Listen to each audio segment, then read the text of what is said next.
smashed, bro. 3, 2, 1, go! What's up, people? It's your boy Level here, back with another Live and Level Gamers podcast. I want to apologize for last week. Had some technical issues that would not permit us to go forward with the cast. We was here, we was dressed to go, but on my end, the computer didn't want to act right. So we had to postpone and cancel that show. But we are here tonight. What's up, people? What it do? All right, Mr. K1, what's up, bro? Welcome to the show. Says welcome back, guys. Thank you. So, because of last week, we're going to talk about some of the stuff we missed last week, like Xbox Handheld, and supposedly an Xbox new system coming in 2027. We also going to talk about 2 weeks. Keith, 2 weeks. 2 more weeks, bro. Yes, sir. 2 more weeks. Can y'all believe we're literally 2 weeks away from the Switch finally being showcased in all its glory? I can't wait. Man. Can't wait. K-Love, can you wait for the Switch reveal? K-Love, where you at? He knew. But Keith, can you wait for the, it just feel like it should be next week, man. But anyway. Yeah, you just wanted my to be bad. next week. My bad. I was saying I got time. Oh, I can wait. I can wait. Hey. I got stuff to do. I'll be right back. I forgot I left my monitor outside. I had to set it off over there. All right. But yeah, K-Bum, stop being like that, bro. Don't do that. We've been on a hiatus. You're supposed to come in with happiness and glee. And here you are. I am. I'm happy, but I can wait. I got time. You can't wait. You ain't got time. But anyway, man, 8 years is long enough to wait. But man, what's up? What's up, people? Man. Bro. Yeah, like everyone probably tell me how I'm coming in. I just got a brand new headset. I'm trying the headset on the podcast. You don't have to tell me how it sounds. Okay, I don't have any feedback. Can't hear myself, but I'm trying something out different today with my new headset. It sound good, man. It sound clear. Okay, as long as it's clear, that's all I need. Make it sound clear. I ain't sound crazy. But yeah, man, I apologize. Last week was on me, fellas, and everybody that's tuning in. We was here. We was ready to go. Everything was set up, and my computer just wanted to go on slow mode. What had happened is, so I do a lot of video editing, and I was editing a commercial that I had been working on for a friend of mine for his business, and I was dealing with a lot of big files, HD files, and I believe what happened was my computer was kaput. I needed to reset it after dealing with DaVinci Resolve. I should have set my computer or rebooted my computer, and everything would have been cool and dandy.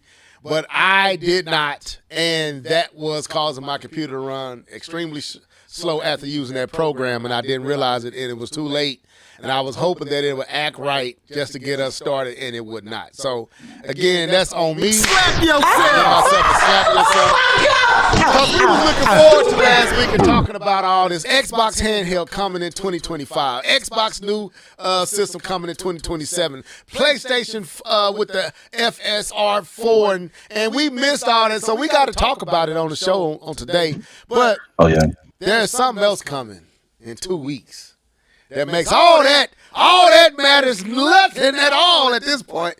2 weeks. What, NBA playoffs? 2 weeks. I'm not even letting you distract me. 2 weeks. Switch 2 in 2. Can y'all believe we are here? I know we're going to talk about this in the next couple weeks, but we got to start talking and preparing and giving our thoughts, what we think on these shows. Everything. I'm excited. What's up, Miss Video Game Her? Welcome to the show. Comic Book Crunch. Welcome to the show. I just woke up to IGN Spring Showcase. Put me to sleep. He said, I just woke up that IGN Spring Showcase put me to sleep. What Spring Showcase? I don't even know what they're talking about. What's that? Yeah, I didn't get a chance to see it either. I've been head down and work today, so brother, I've been busy. So if there's something else going on with some IGN, I may have missed it as well. Yeah, I missed that. Nia said, "Happy Xenoblade Chronicles X Day." Oh, for real? Oh, stop it, Nia. Stop it. New mic sounds great. That's what she said. Your mic sounds great, Skip. Yeah, I saw that. Thank you. So is Xenoblade Chronicles, is that the turn-based one, or which one is that? How do you describe it? It ain't necessarily turn-based, but it's it is timing-based more than anything. So it's not like XCOM though, or like the Mario versus Rabbids. No, it's not like that. Okay. But the attack, it attacks on its own though. Yeah, it's auto. So it's auto attack. That's what kind of I don't know if that's my flavor. I saw Keith sneak that up. Oh, he undownloaded it. I saw that. Anyway, I was just playing it, but I can't really get into it. I just wanted to turn it on. Okay. It's like an MMO. Okay. It plays like MMO. Okay. That sounds like a hard pass, but that's cool. Okay, Mom, you was not getting this game anyway. You have no idea what I'm planning. Okay. All right. So we gotta get it. No, I don't got nothing today. No, I don't got nothing today. Oh, okay. But nah, man, I'm trying to. I want to try some stuff that I ain't never really tried. So I've been looking at some other stuff. It was a bunch of Steam stuff. Onimusha. Onimusha 2. Onimusha 2 was only good thing. Well, we ain't seen that. So thank you, Comic Book Crunch. Appreciate that. So, Keith. Before we get into it, it's been a minute, y'all. We even though we talk all the time, we catching up with you guys. So Daredevil, K-Bomb. I saw you give the chefs how you do it kiss. Chef's kiss. I don't know. I feel uncomfortable. Wait a minute. That was. Keith, you gotta be stable in your. You gotta be stable in your sexuality. We men here, man. It wasn't impossible, but that's cool. I understand. No pausing on the Live and Level Gamers pod. No pausing. Apparently not. That was Chef's apparently kiss. not. So anyway, what episode are you on, sir? Well, that was episode 2 that I saw. Okay. And that ending of episode 2, that pure cinema. It was good. When he went ham. Yeah. I don't know the consequences of the actions. I just know they allow him to go bananas, and I'm like, oh, this is gonna be some good TV. Like it was. So the reason why I said what I said, as when I'm watching episode 2. I literally forgot I was watching a MCU television show. At one point, I had forgot we were even in the MCU. And I thought I was just watching some good drama TV. Like, it felt natural. I guess that's what I'm trying to say. It felt natural. Nothing felt forced. It was... the acting was engaging. Like I was locked in episode 2. Episode 1 was okay. It's a pilot episode. They got to build the world and set things up. So I was like, oh no, episode 1 was good. But episode 2, yeah, that made me excited for the rest of the series. So I'm excited. I got to get caught up on 3, and then 4 came out this week. So I'm excited. I got high hopes for it now. Yeah, it's a good show. I'm caught up. I think the best episode was 2. I think. Okay, good. Episode 2. What's the best episode? Yeah. That was good.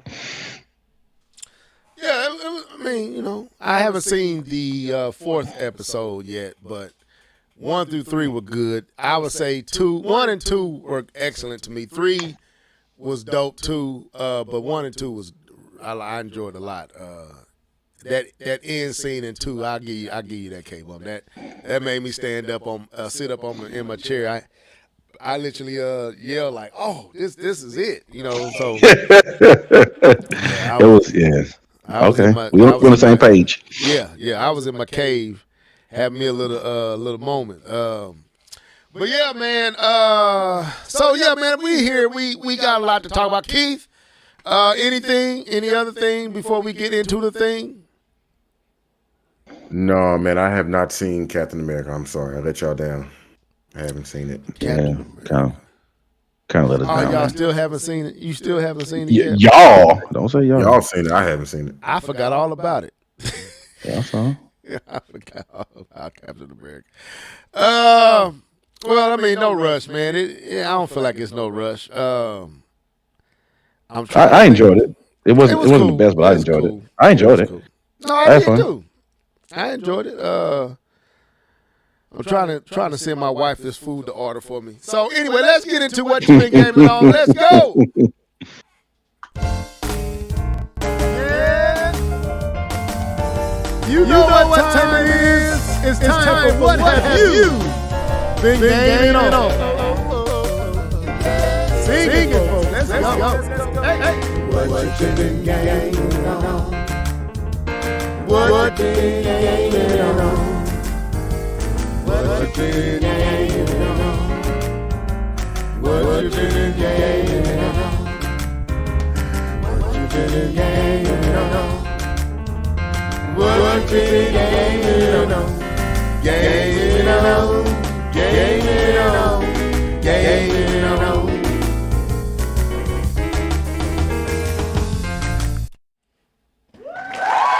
All right, so who want to go first? What have you been gaming on? Okay, Mr. Norris, the floor is yours. So I put down Spider-Man 2. I'm not saying I'm not gonna play the game. I just put it down. I just put it down for a while. I have to admit. I mean, not that it's a bad game. I'm just not in that Spider-Man mood. But I'll get back in it. So it was Mario. What they call it? Mario Day, Mario 10 or whatever. They had a bunch of sales. So I'm just thinking to myself, do I want to try any of this? So if you go on the different outlets, so you got Nintendo themselves, you got Target, Walmart, Best Buy. Everybody had different sales, and one particular sale caught my interest because it was a game that I wanted to play, and I wanted to buy it, but I couldn't see myself buying it at full price. And since it was Mario Day, they had it on sale. And that game, ladies and gentlemen, is Luigi's Mansion 2. Originally Luigi's Mansion Dark on the Moon or something like that. But anyways, I like the Luigi Mansions games. That's the remake, right? Yeah, that's the remake. So I wanted to play that. I had wanted to play the game for some years now, but now that it's finally on the Switch, it's looking better. It definitely still doesn't look as good as 3. But so far, it's a pretty good game. I do miss, I don't know if anybody played Luigi's Mansion 3, but when you get the ghosts and you can swing them, and kind of like what Hulk did to Loki when he swung him around, and he was like, I am a god. Anyways, a puny god. Yeah, but anyways, you can't do that in this game, obviously, but I do miss that. But other than that, the game is pretty good. Puzzles are fun. Boss battles are fun. And of course, the last game, it's already been revealed, is Xenoblade Chronicles X. I just started the game. I hadn't played any of it. Obviously, I'm playing it like it's a brand new game that I've never played before because I don't even remember it when I had it on the Wii U. Like all the intricate details and things like that. So I'm finna have some fun with that. Hopefully, I get a chance to take advantage of the not multiplayer, but the online portions of it this time around. And I can't wait to get the scale, but that's probably like 30, 40 hours in. So you don't get the scale early on. You gotta prove yourself. So other than that, that's all I've been gaming on. Okay, all right. All right, Mr. Norris. K-Ball, floor is yours. Man, so I have been playing what I've been playing on. So I've been playing Marvel Rivals as usual. I just ranked up again, made it to Celestial 2, which is the top 1% of all people playing um, what's that? Everyone playing Marvel Rivals. It's the top point, actually not 1%, the top 0.7% of players have reached that rank. Is that across So all platforms? it says server side. So I don't know. No. So it's not across platform. It's across PlayStation and Xbox because the Okay. PC has a different pool. When you play rank, you don't play against PC. Okay. It's separate. So it's across PlayStation. So I think it's North America, PlayStation, and Xbox. I think is what that is, and it's the top 0.7%. So I'm gonna try to go. I'm trying to go for the next level up. Well, two levels up, which is Eternal, which is almost the top 0.1%. I'm gonna shoot for it. I'm gonna see if I can get it, man. So I'm pretty excited. I've never, I say never. I've always competitively game, and I've always got pretty high in some games. I know in 2K I was ranked in the top 200 before. In Madden I was ranked in the top 1,000. So I've always gotten pretty high before, but this is different, right? This is just shooter game, so it's a little bit different. So I'm pretty excited about that. And I'll keep you guys posted if I get a chance to get up to the highest 0.1%. That'd be, I mean, 0.01% is what it is. Sorry, if I get the top 0.01%, that'd be dope. But anyway, so I'm still playing Last of Us 2, kind of the in between breaks. We're playing Marvel Rivals and 2K, and you guys were right. Her story got better. You were absolutely correct. The story picked up. It got better after playing with the lights on. After doing the actually, I didn't play with the lights on. I just waited till daytime came to play that. Hey, don't feel bad, bro. We all gotta be humbled every now and again.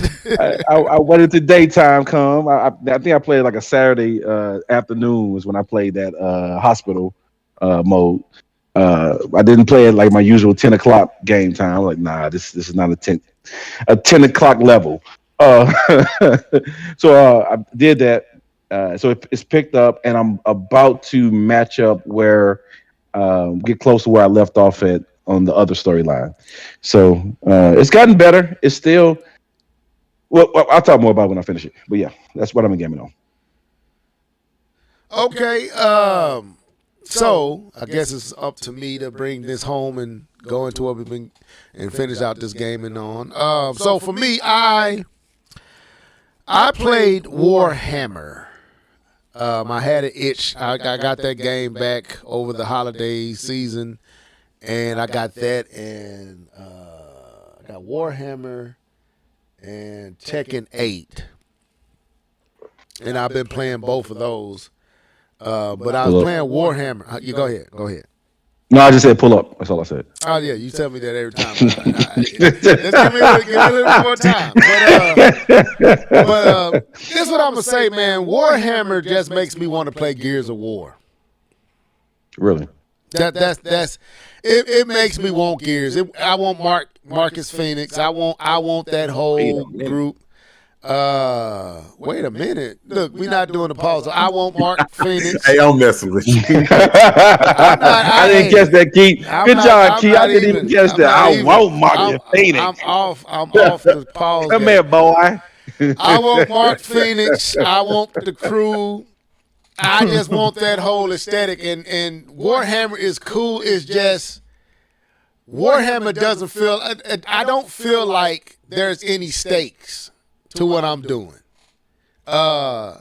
You feel like you're just OP. There is really no rhyme or reason to what you're doing. You just thrown into this world with a whole bunch of stuff coming at your way. It's almost like Gears of War mixed with Dynasty Warriors. So you have a whole bunch of enemies on the stage at one time that really don't do much, like Dynasty Warrior enemy, but it's not Dynasty Warriors to Dynasty Warriors level, but it's that just take Gears of War and take the aesthetic of Dynasty Warriors and with a whole slew of what you call what they call that when you have a lot of enemies coming your way, a horde of enemies coming your way. But it's a crazy amount. So none of them really do anything. You one shot and everything. You hack slash, you shooting. Nothing really feels like it's really threatening you. It looks amazing, but it just doesn't feel. It feels purposeless, and it's just not drawing me in. It visually is great.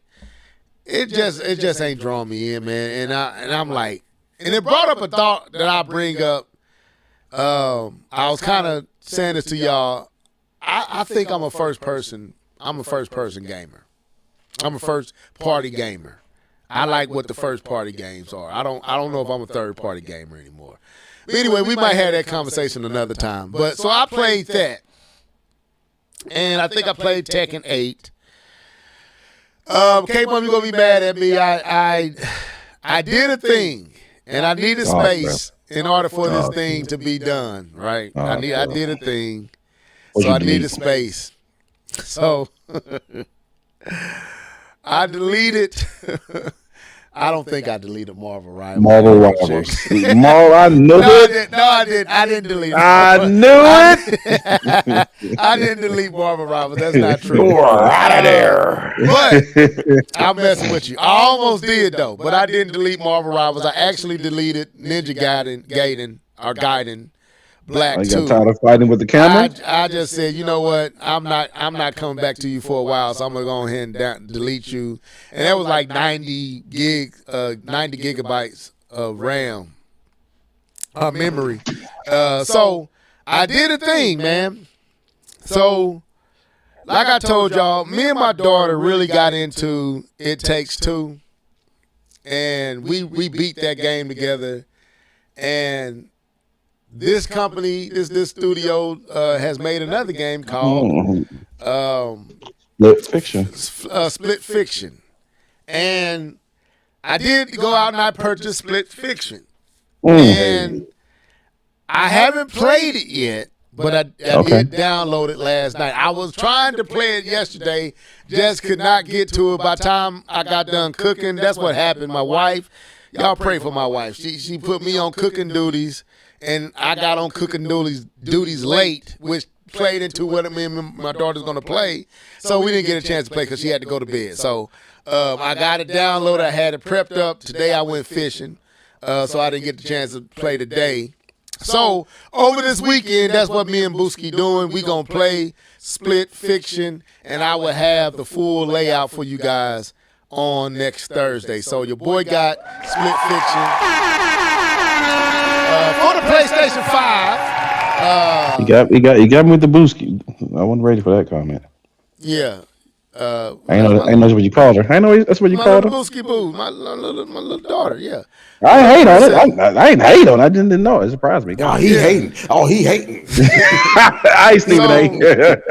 We gonna play that together. Well, I call all my girls, even my wife, Booski Boo. Maybe I need to give them all different names. I thought that was her. One, Booski 2. But yeah, no, I call them all Booski Boos. That's just what I thought. You got them twins. They gonna fight on who won who two. Yeah, they get mad if I call. I tell them Kendall my princess. They went, well, what about us?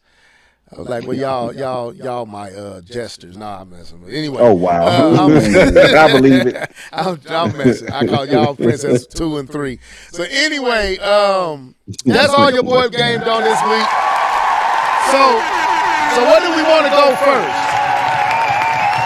Where do we want to go first since we missed so much? Man, we got to catch up. So there was a lot that hit last week that made missing last week a problem. Microsoft had a lot of news last week. So apparently Microsoft is in collaborations with is it the Allen Road group? Which group they working with?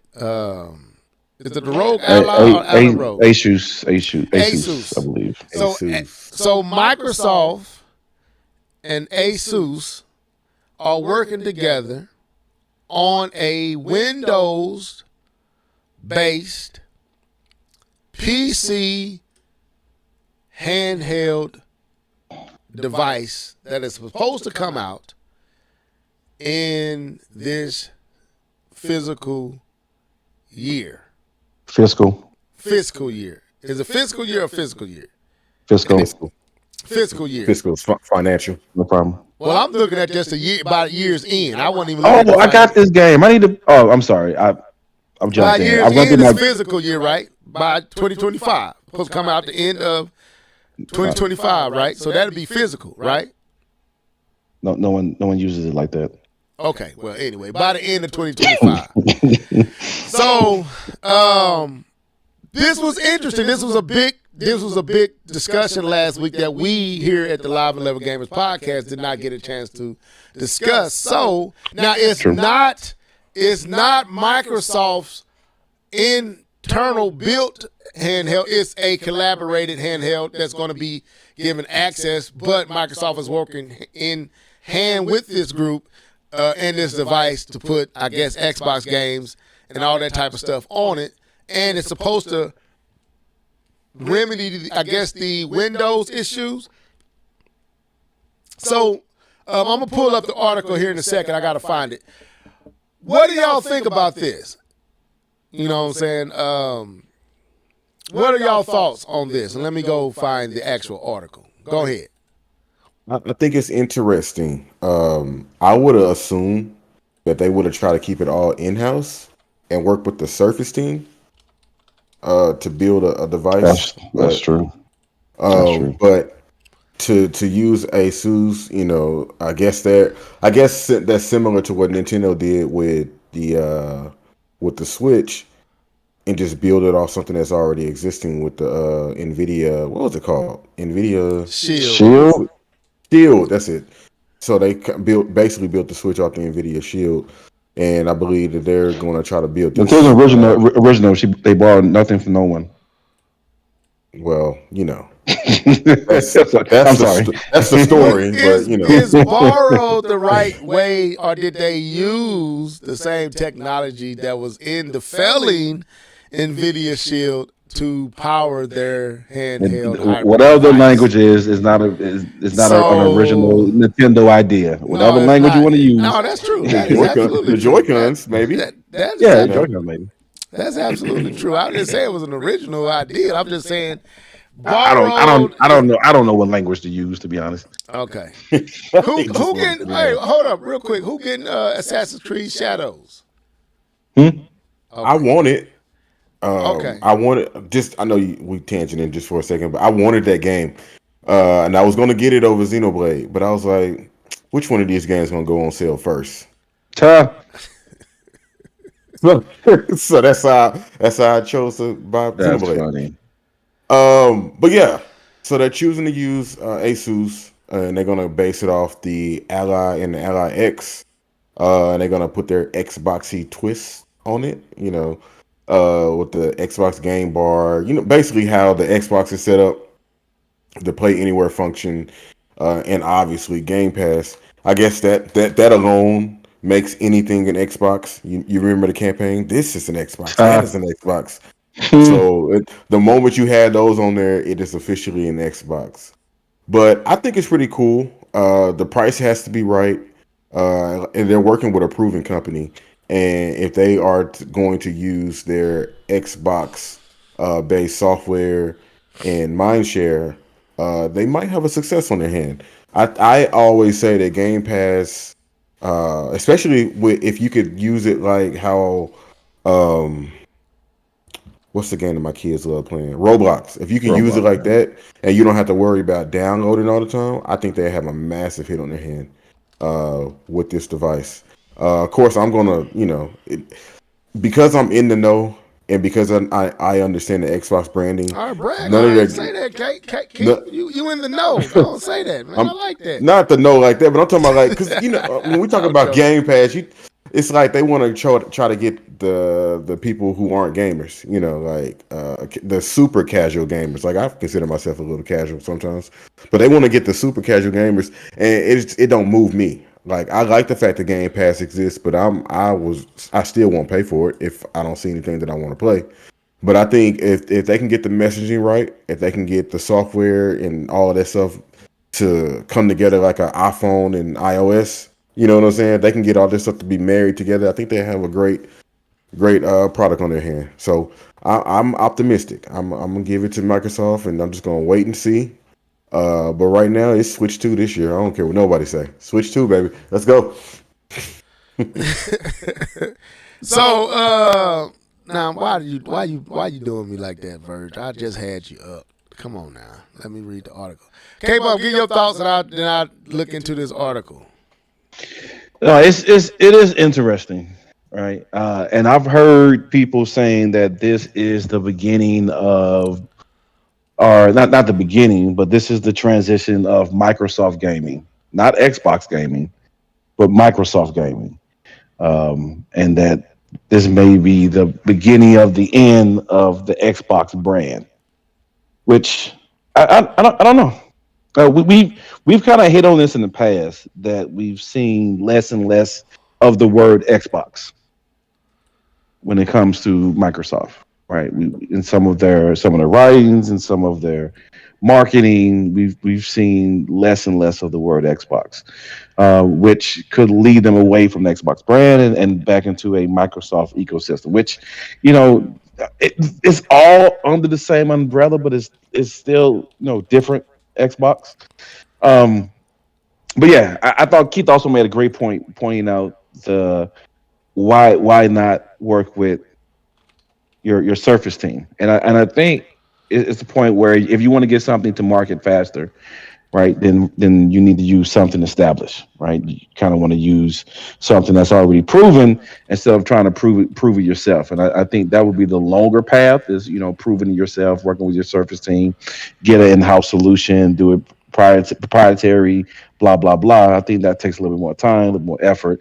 But if you can offload that somewhere else and take someone else idea and utilize it for your purposes, I think that is also that will allow you to be quicker to market when it comes to this type of thing, and it also most likely have less issues since it is something established that you can kind of brand into your own. So it's interesting. Um, I I I think they do really want to get in the handheld space. I it continues there. This is the Xbox saying. It continues their way of allowing you to play Xbox anywhere. I mean, that's another one of their slogans. Xbox anywhere. I think handheld makes sense for them. It really does, especially with the way that these desktop handhelds are working. Paved the way by the Switch, which introduced these new ways of gaming. I think it makes sense for Xbox to do that. I think, to be honest, I think it makes more sense for Xbox to do it than Sony. If I'm being completely honest. So I think this will be a good move for them because of their close relationship to PC. To me, is why I say that. But I think this is a good move for them, a good space. I think this is hopefully something that they can call out and be successful. I think them trying to create the most powerful system is not the way to go for any future Xboxes. If you want me to be honest. Okay. So I got an article up. I'm gonna read some of this and then we'll get out of here. It says exclusive Xbox new hardware plans again with a gaming handheld set for later this year with full next gen console. So we can knock both of these out in the same subject and topic. A full next gen console targeting 2027.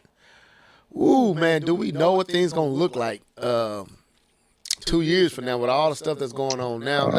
All these tariffs and all this foolishness, I couldn't tell you. We gonna find out though. Right. Microsoft's first full foray into PC gaming handhelds begins with a partner device set to launch later this year with its own Xbox Series X and S successor now fully in production. So they saying I didn't know that. Production. I wonder if this is a well, 2027. Yeah. Yeah, it got to be in full. You're right. That's right.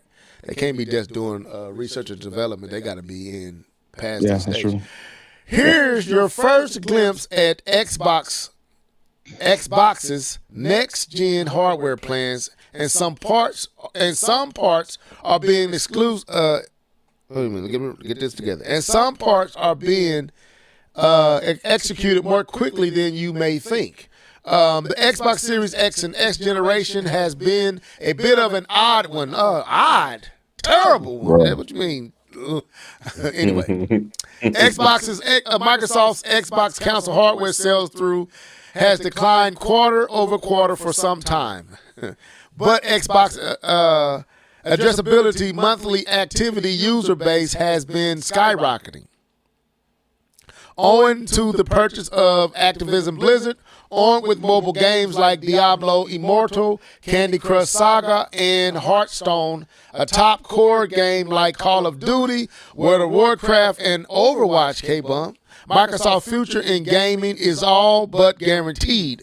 What has been a little less clear is Xbox plans for hardware. Microsoft has been putting its exclusive games like Forza, or console games like Forza Horizon 5 and others on PlayStation 5 to help grow the profitability of its business. In the near term, addressing users where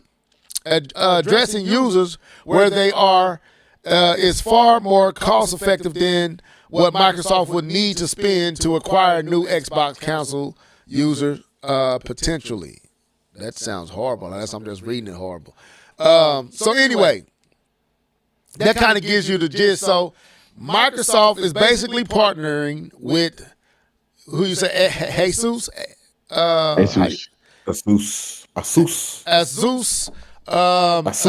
To make a PC handheld device in the lines with Steam Deck, Roll Li, and Legion Go. And from my understanding, I was trying to find, it was another article that I read. It was kind of really breaking down because it was dealing with that whole Windows and all the stuff that was kind of, I guess, resource draining and all that. And he was kind of working out a way to lessen the load of Windows and things like that on the PC handheld. And so that's one of the things they're working on. And what I believe this is Microsoft testing the waters. Like Keith, the reason they probably didn't go with Surface is probably like what K-Bum is saying. Let them do the dirty work. Let us just figure it out. And once we figure it out, we have the in-house capabilities of making something better. But let's figure out the kinks first. Let's work with them. Let's get into this market. Let's see if we can find our footing. We already are pretty much in bed with PC gaming. We kind of, unlike anybody else, we launching day and date on PC with a lot of our first party titles. True. Let's get into this. Instead of giving all our stuff to Steam Deck and other places, let's get something that we can make even more money and have a little bit more hands-on control and get over that some of the setbacks of the PC handheld and PCs in general. And let's work with them to help get more of a console, closer to a console experience, and then figure out what they're doing, how they're doing the PC market handheld, and to see if this is a lane that we can, you know what I'm saying, later down the road, go in direct, first party, or in-house developed handheld or whatever device, probably coming out with whatever's coming in 2027 with their box under the TV. So this, to me, this is a tester. This is just this is sticking your toe in the water and just trying to fill out things. We ain't ready to swim yet, so we're gonna get in the kiddie pool and just splash around a little bit and see what happens. That's what I think it is. A tester, and it's a way, to me, is a slick way of also distracting from Switch. You think so? Yeah. You think they got that type of pool? You added, okay, PC handhelds on their own? No. Microsoft? Yes. Not that this is going to compete. I don't know. But Microsoft lending their name and brand and that association to that device is going to help that device move more than 3 million units. Like when I saw that the Steam Deck only moved right at so far in 4 years, 3 to 4 million units. I was like, that's it. Like you would think that system would move at least 10, 15. But you add Microsoft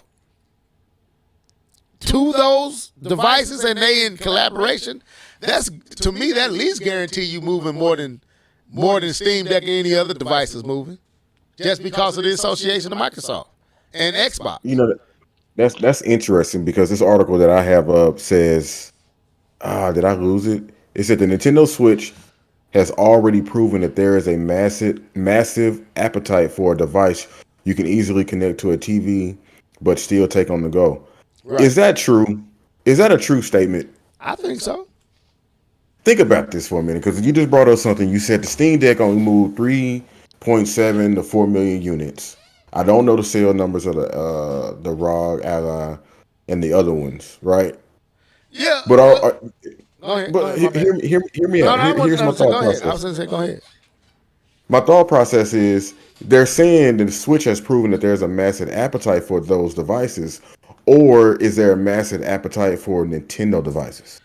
Like, can anybody else come out here and do the same thing and see sales like that and the other one? So what I'm saying is, right. So even if you have the Microsoft, you might get a bump up in 10 more million units probably, but I don't think that's a true statement. I think using Nintendo. Go ahead. I'm gonna say, yeah, you're correct. You beat me to the punch. No, I don't believe the statement is true when it comes to PC handheld devices, but I think it is true if you talk about Sony and Microsoft. I think if Sony came, if the Portal was actually in the Vita and it worked in tandem with the PlayStation 5 and it can stand on its own, maybe not like Nintendo does with the little flash drives or the little cartridges, but instead of doing it that way, you can download your games, and the Portal is on the go experience. You take it with you, the games are downloaded, you play that way, and is powering itself. Yes, absolutely. Yes, I think they could. I think Microsoft can, but not Steam Deck, not Rogue Ally, not Legion Go. No, they can't. But Sony, PlayStation, anything PlayStation, absolutely can. Anything to a lesser sense, anything Xbox can. So I think Nintendo has proved that if those two decide to enter into this market, they will sell.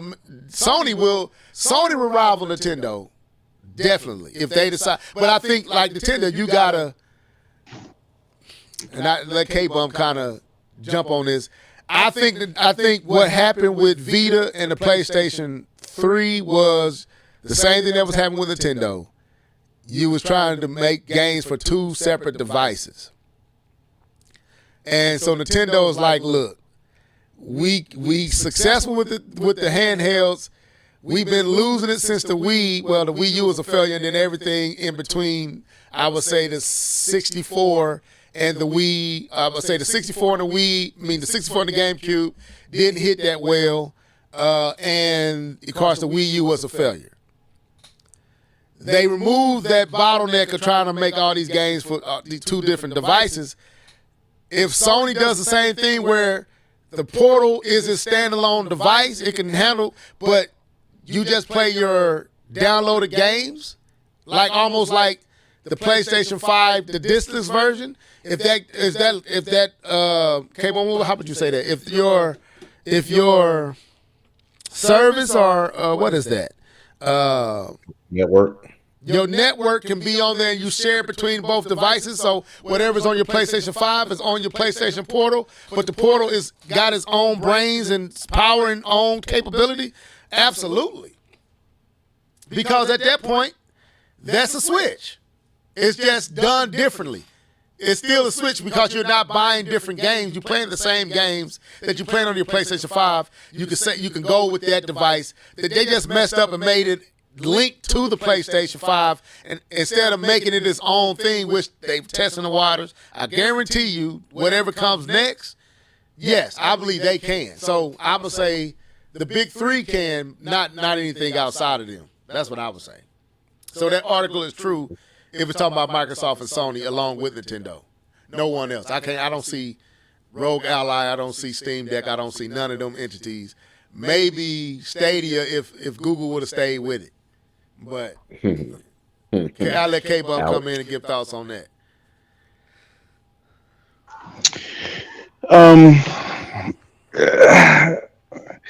It's a Keith's question, all right, about the audience. I don't know if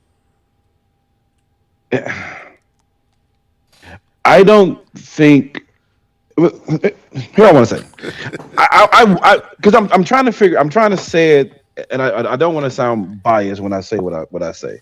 So I'm trying to be careful if I try to critique Nintendo. But my question is, compared to anything else Asus sells and that Steam is trying to do, I wonder how does those numbers stack up with the rest of their PC systems, right? Because if we're expecting this to just magically do Nintendo numbers because it's handheld, right? That's even though it's being compared to them, is not to say that those systems aren't doing anything, right? Because this is still the PC. This is the PC market. This is not the console market, and there is some bleed over. There's some carryover, but the people that do like this are the people, or people who get the most out of this, are the people in the PC ecosystem.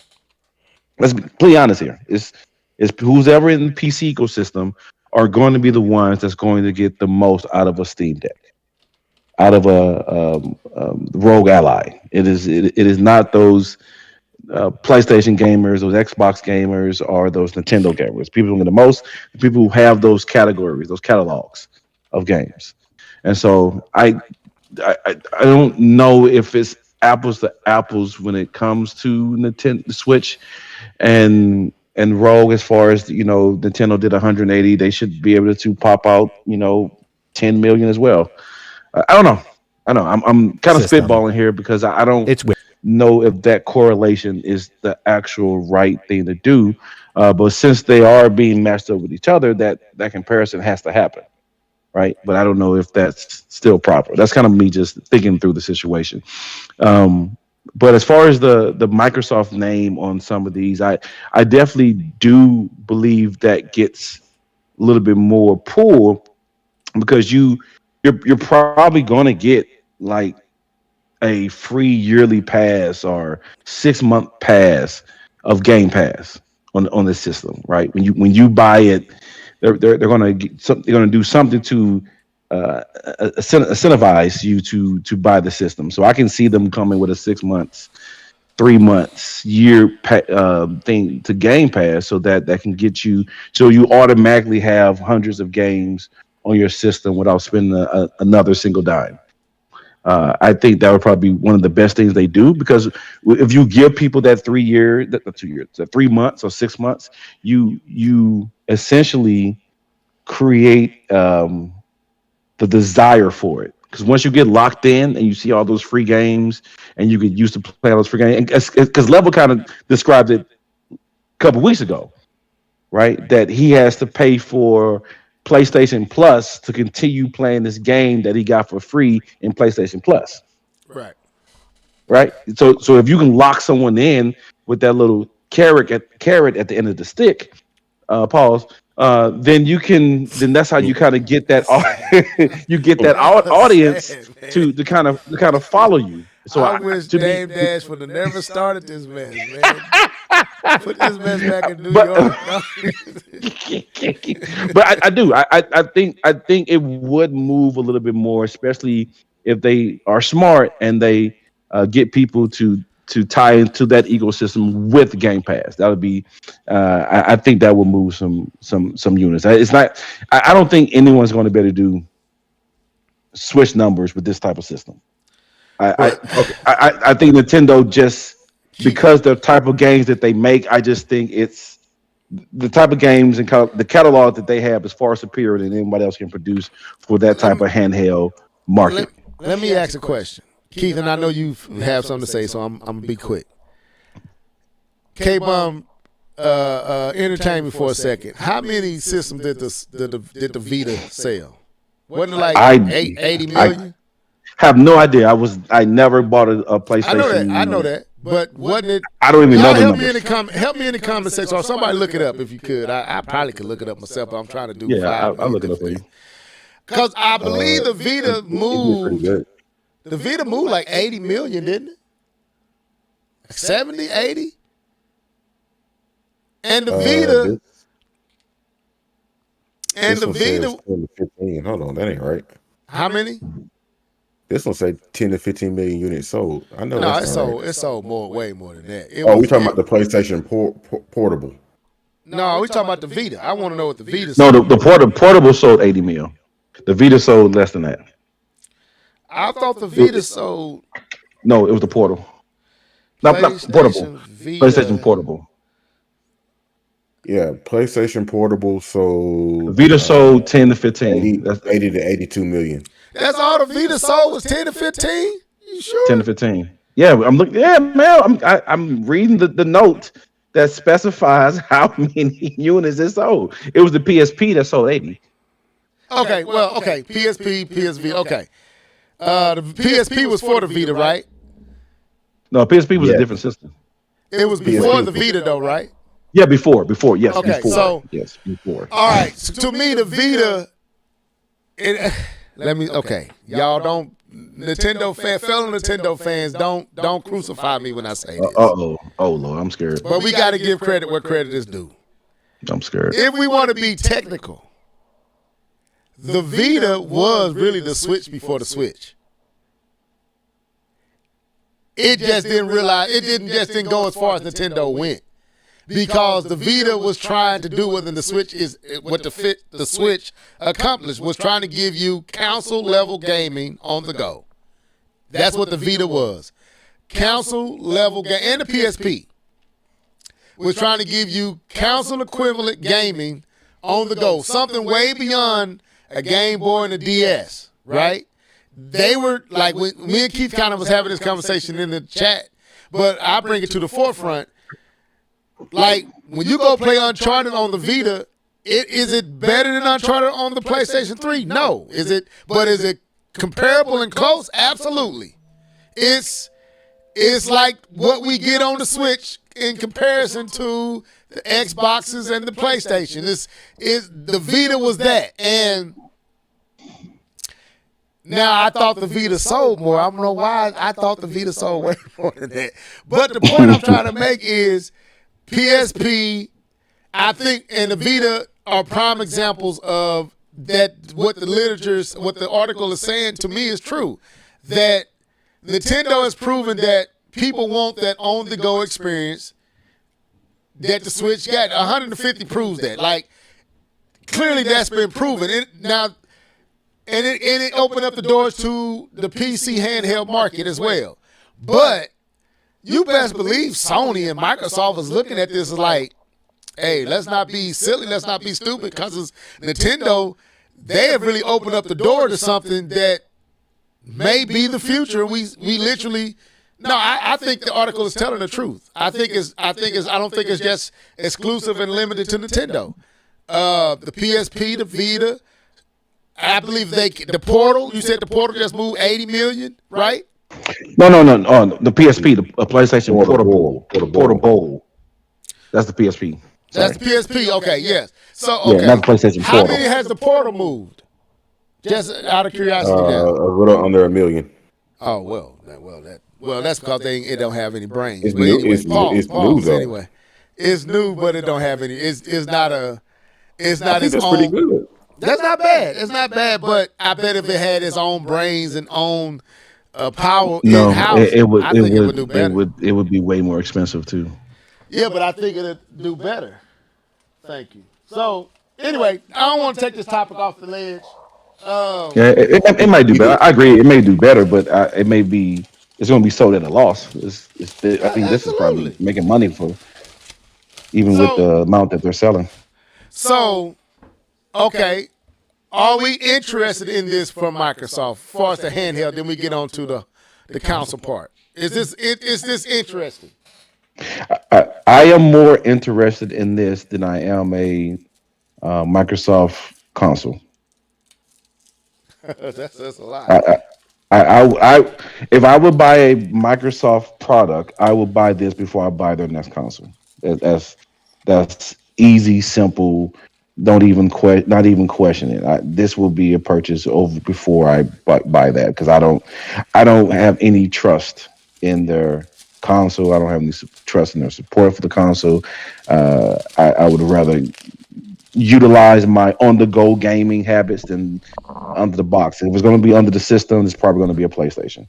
I'll take the handheld and deal with whatever that is before I spend whatever amount of money for the next console. Now let me ask you this, K Bub, then I'm gonna bring it to you, Keith.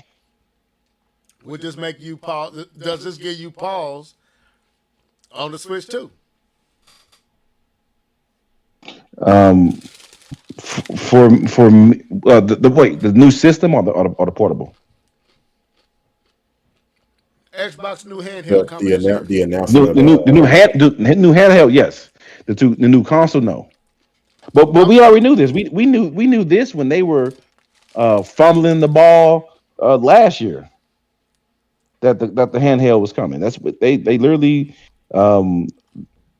Keith's girl said it huh? pretty much. Uh, My what? the girl, you know, what I'm talking about the black chick Hey man, Sarah Bond is a married woman. She's a happily married woman. yeah, okay. But Sarah Bond said it. Yeah, Keith, we knew the handheld was Keith, coming. Keith, I cringed. I paused. I was like, wait a minute, K Bub, where you going with this? What he was talking about. What Exactly you where I'm feeling going here, with that. sir? No, this isn't new news that the handheld is coming. It was supposed to come out at the end of last year, and they pushed it out. Okay, well, Keith, I asked you the same question. I think that's a wonderful question. I want to read something right quick before I was reading the article, and this girl was saying Jessica Condit, I think I say her name right. Was talking about how she loved the Vita, and she was questioning why Sony even abandoned it. But who was it in our chat? Um, who was that? Comic Book Crunch. No, was it him? Who said it? Oh, it was Kawan. He said one of the reasons the PS Vita didn't sell too much was because of the proprietary SD memory Yeah, card was almost Bro, $100. I I was trying remember to. I that. was going there. I was I going to go remember there, that. but I remember that. But no, I just wanted to point out that she was saying that the Vita was amazing, and she questioned why they even killed the thing. Like it, uh, Tony decided to turn around and go back home and simply kill the Vita, and I think that was a result of internal turmoil. So it wasn't even the device itself; it was something going on within Sony as yeah, to why the Vita didn't last long. But because to your they couldn't focus on trying to develop for two devices like that. I mean, old boy said it. Even the president of that time said that's what it was.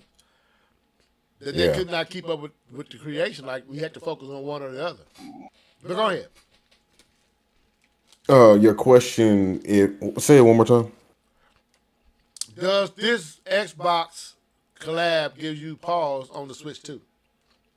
Well, you know that's a no for me.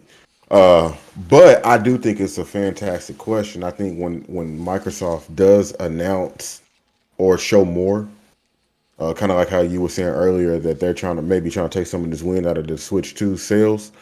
Uh, I think I think it's a legitimate question based on what they show and how they present it versus what Nintendo shows and how Nintendo presents it. I can't say that 155 million people that bought the Nintendo Switch are hardcore Nintendo fans, right? They could be casual fans and they're like, "Oh, this was amazing. This was ahead of its time. That's what I I'm believe. ready for some. I'm ready for something new." And then Microsoft comes in and snatches those people away. It's possible. But for me, no, it doesn't give me pause at all because I know that I don't want to play their games. Uh, I don't care what they put out.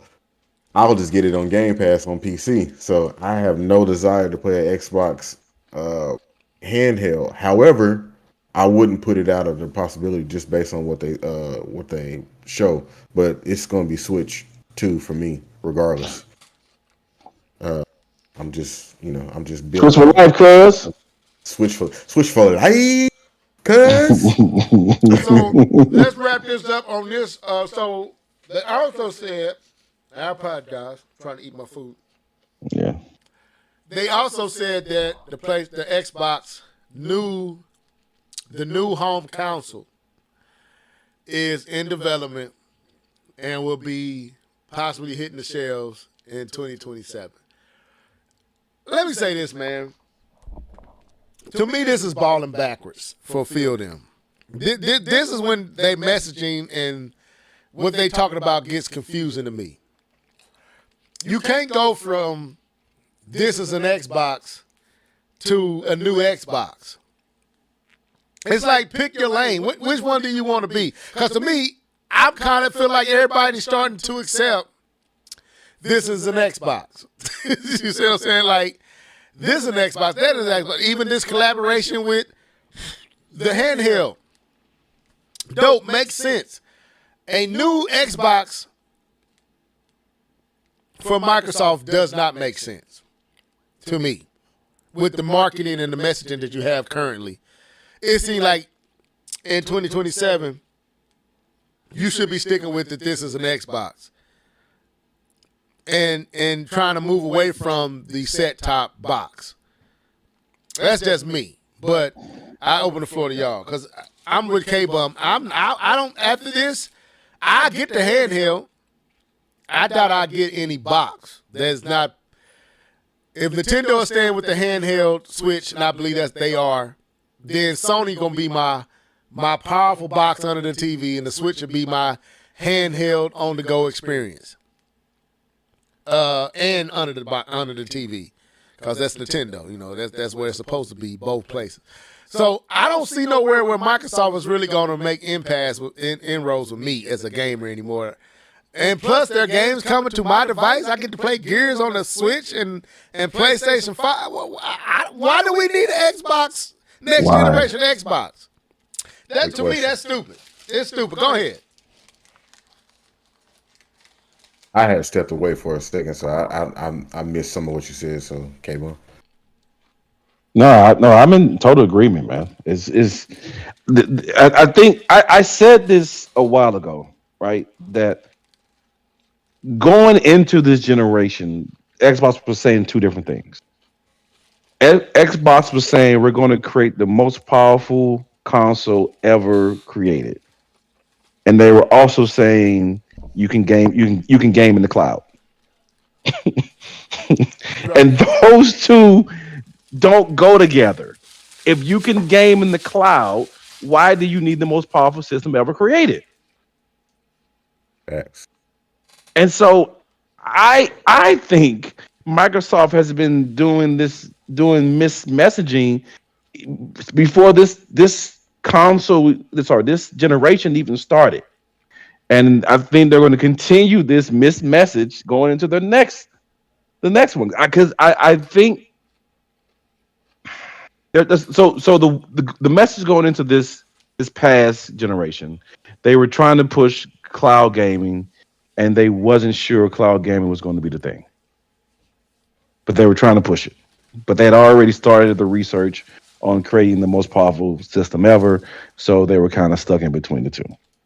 Right, going into this generation, they are trying to become third party, and but they haven't gotten there yet, and so they still have to create a new system because they haven't reached their final form per se.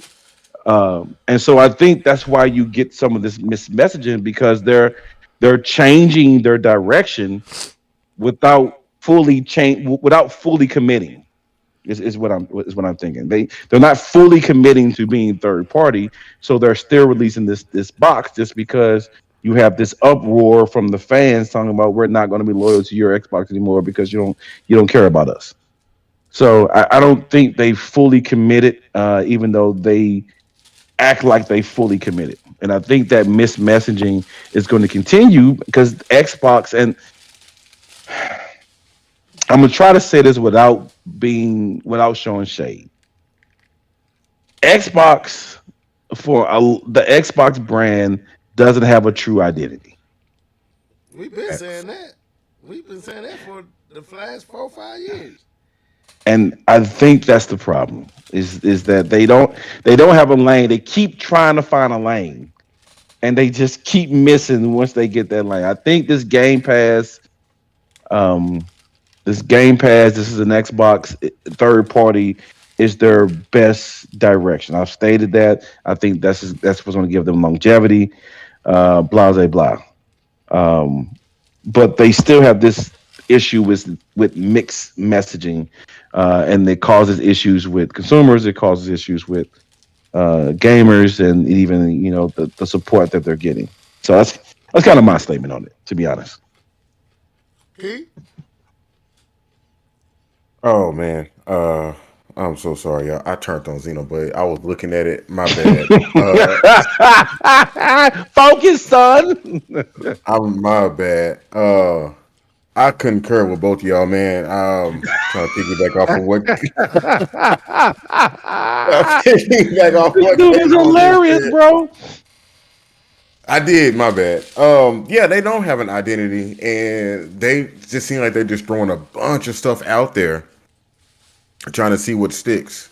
Yep. I think Game Pass is their best effort, and I think they just need to go ahead and fully embrace the fact that they don't need to make hardware, whether it's handhelds, boxes under the TVs, whatever. Because putting Game Pass everywhere and letting you play in the cloud, bro, just that's all you need to do.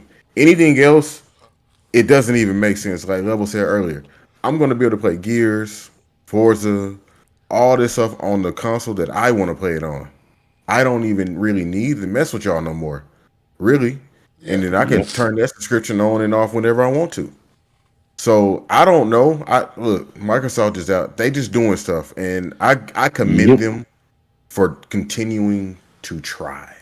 I think for I feel like eventually they're gonna find that thing that makes the most sense. I honestly think that they had a wonderful opportunity with the what was it, the Xbox One with the TV and stuff. Was that the Xbox One? Yeah, that's Well, one. yeah, Yeah, TV connectivity.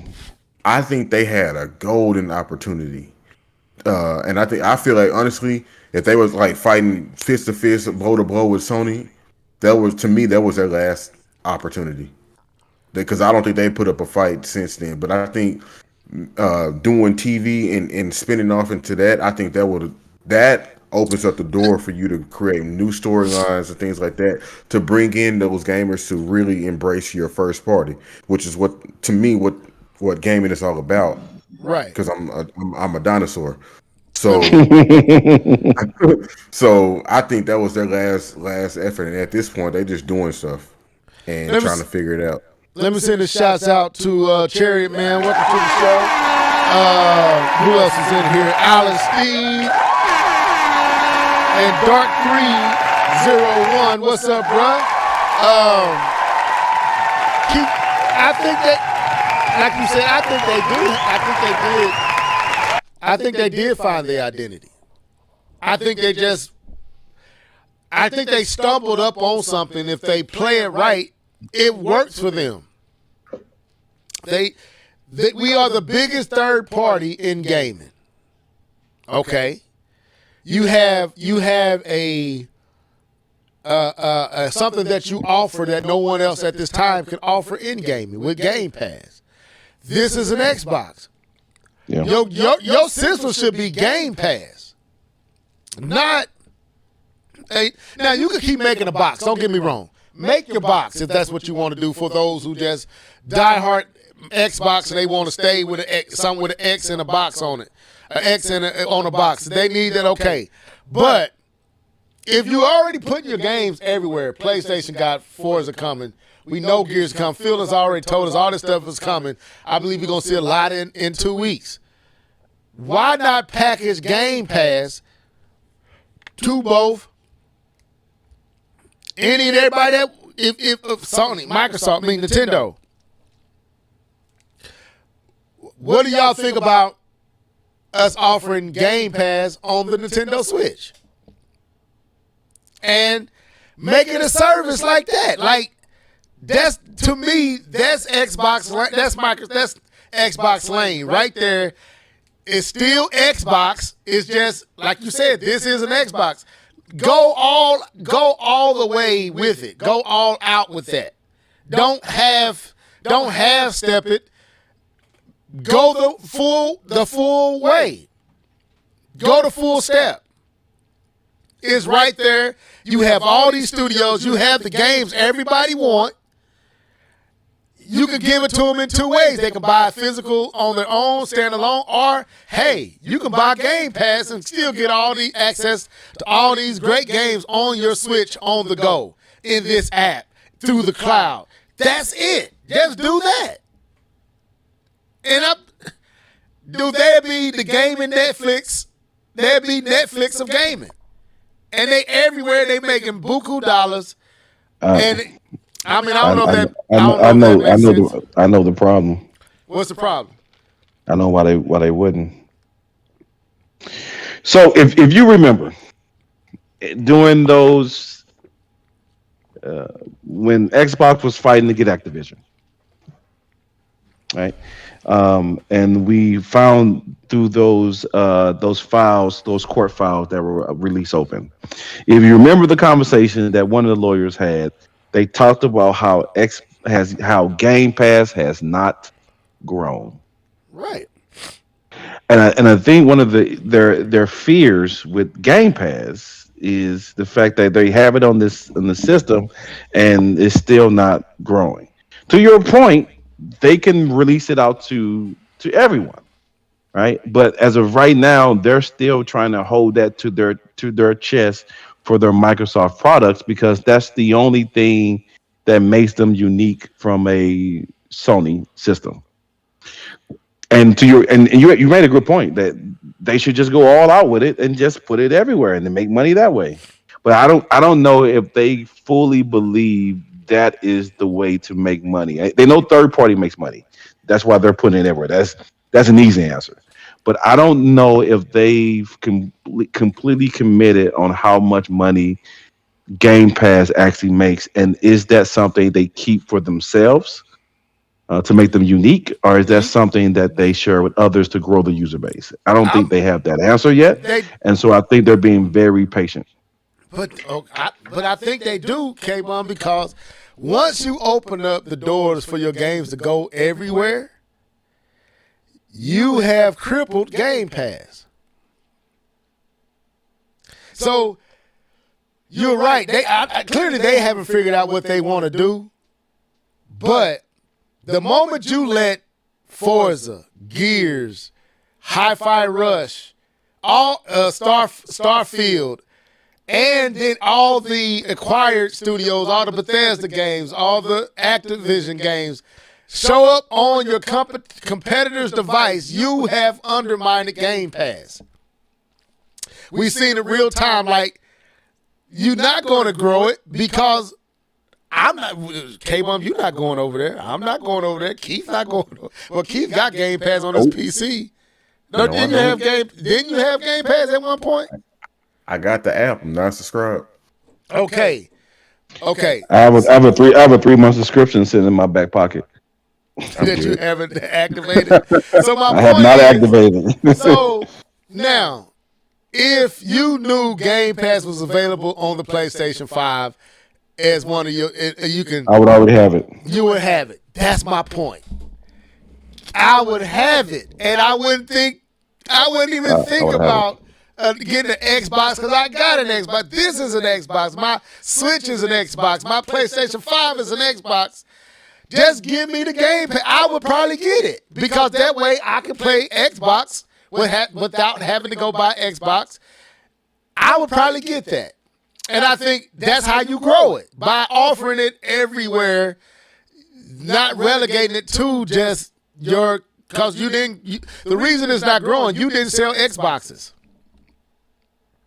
You didn't sell Xboxes. So you can't grow something that you didn't sell the boxes to grow it on. So if you expand beyond your borders, that's what you're doing with the games. You have, like Columbus, you have, and many before Columbus, you have sailed the seas and discovered new lands with your games. Oh, PlayStation. Oh, let's trade. Here, take our goods and give us currency back.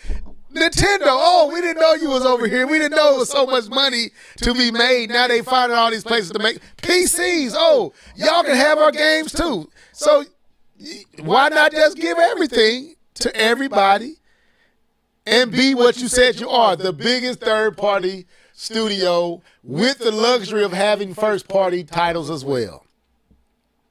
That's what I would do. I may try it out with the Nintendo Switch just to try it out. Hey, Nintendo, let's try this out with you guys. We want to put Game Pass. That's what I believe.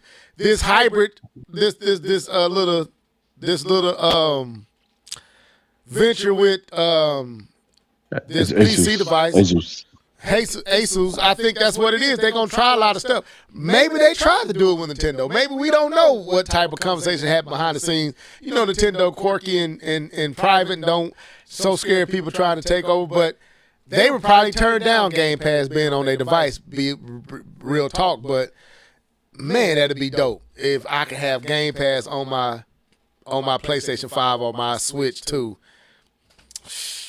Xbox would be in there because I be playing all their stuff. Nintendo will probably select games like. That's what I'm saying. Nintendo will probably be too awkward, but you know Sony will do it in a second, as long as they get a piece of it. So, but anyway. Hey, Bone, hold on. We got somebody that want that subscription. It ain't free, buddy. You Comic Book Crunch want that subscription. Okay. So, but I'm gonna let you take over this part. The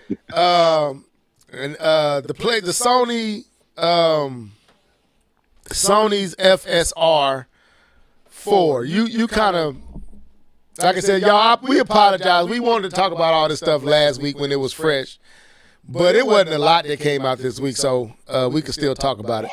So, K-Bum, what's your thoughts on this Sony FSR 4? What's going on with this? So we know that Sony used the PlayStation 5 Pro as a way to get machine learning out there into the masses in their PlayStation ecosystem, right?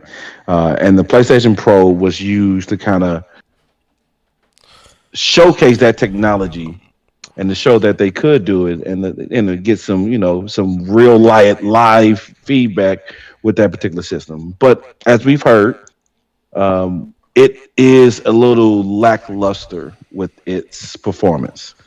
Is doing okay, right? But it's nowhere on the lines of DLSS. The DLSS 4 that we just saw, or even 3. And some of it is not as good as FSR 3. I think Digital Foundry kind of put it around FSR 2 level.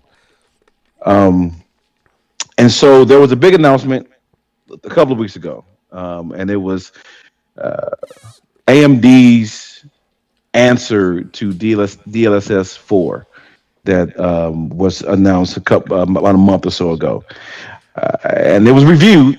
And it got good, and the people from Digital Foundry were actually quite surprised at what they were able to accomplish, especially seeing what FSR 3 was. And there was a lot of things that FSR 4 was able to do that FSR 3 was not. and it cleaned up a lot of these artifact issues, these machine learning problems, which still has there's a lot of performance hit on it, but there's a lot of good things you're getting with that FSR 4. And so with that, Sony revealed that their partnership, that there's a secret partnership. I guess not secret because they've kind of announced it, but there's a partnership with AMD and Sony, and with that, they're collabing. Part of that collab is the work that PSSR is, and also future work with FSR. And so there's actually some features because the PlayStation, even though it is the most powerful console, as far as the world of graphic cards, it is not on the level of some of these systems that has the required power for FSR 4. And so the thought was you really weren't going to get any functionality from it. But Sony announced that this was part of the partnership, and they are working on getting some of that FSR feature into the PlayStation 5 Pro. Most notable, the neural network that FSR 4 is using.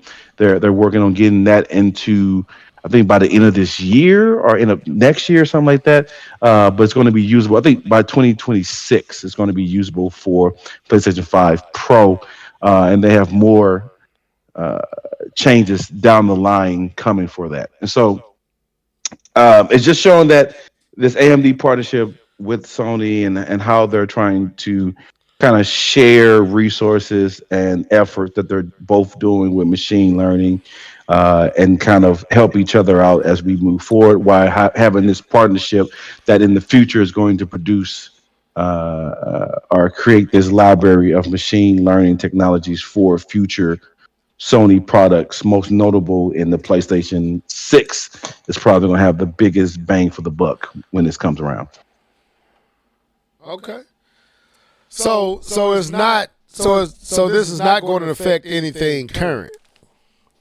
No, it is. It's Okay, not going to so- affect the PS5 OG, right? The standard So PS5. my PS5 doesn't Nah. get any benefits from this. Well, I don't Nah, want you to ain't talk getting- about this no more. You ain't- you All right, ain't well, getting none next topic.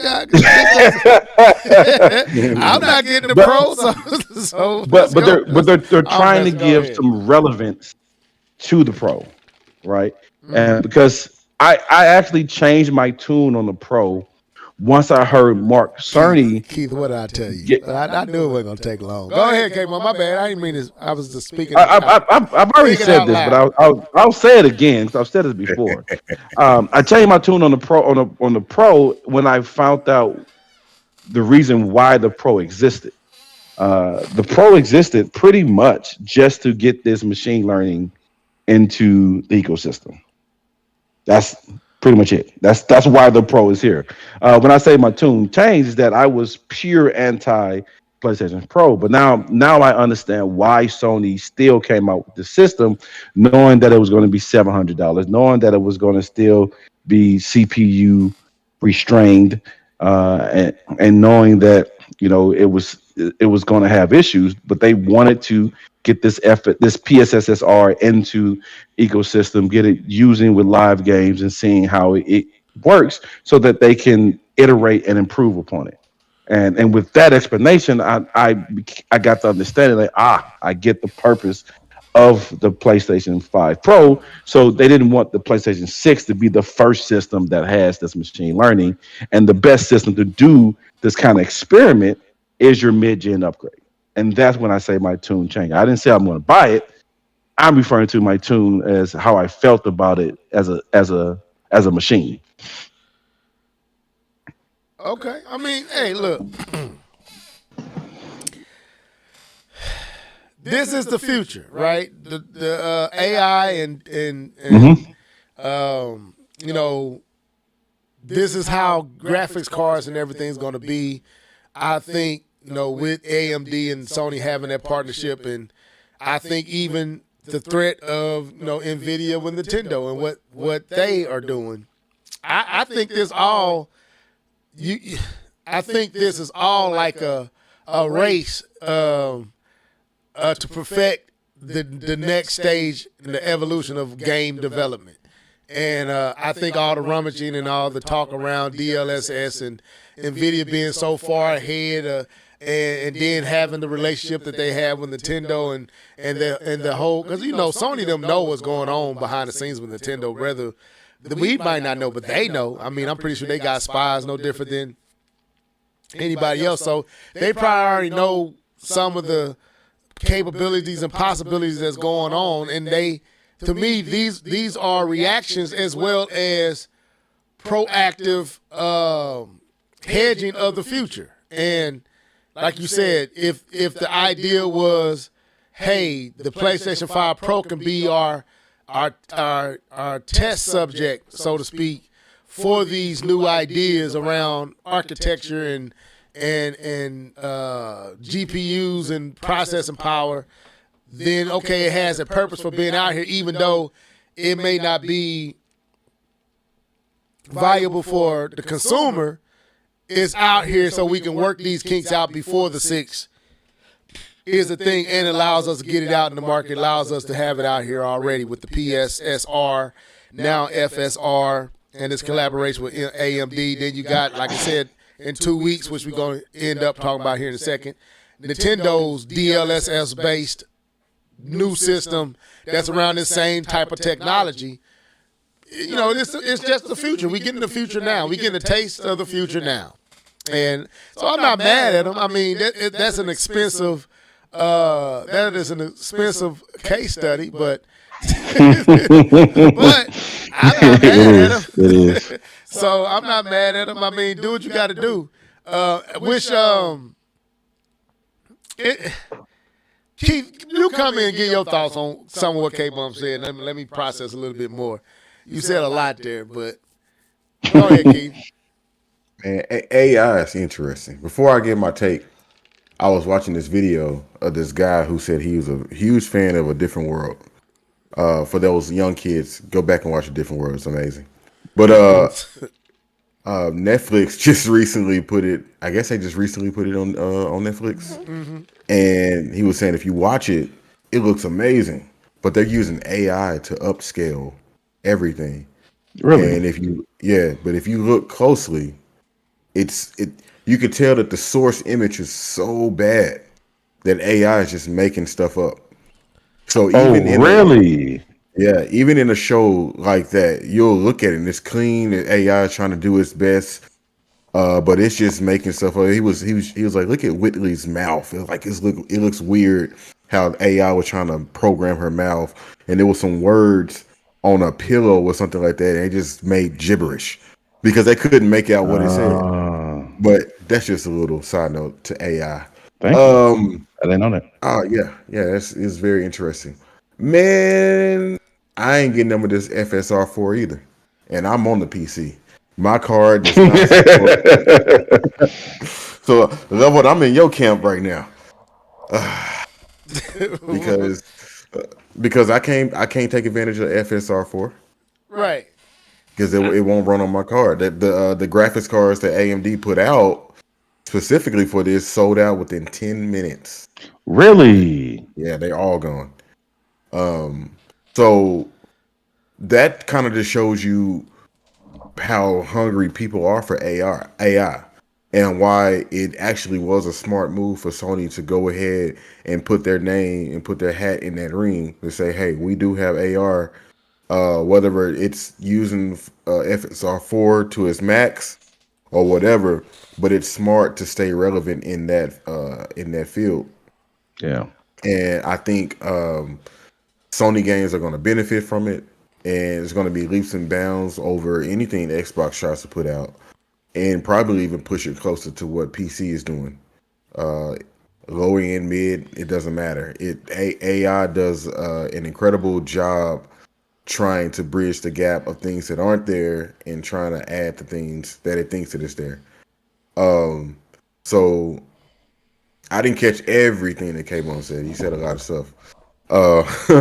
But like I said, I think it was wise for Sony to do that. And did Sony say they will actually use FSR4, or are they going to They're use like used no. their There are pieces of FSR4, and one of the piece that they said was stated was that neural network that is in FSR4, and they're going to be able to apply that to their games.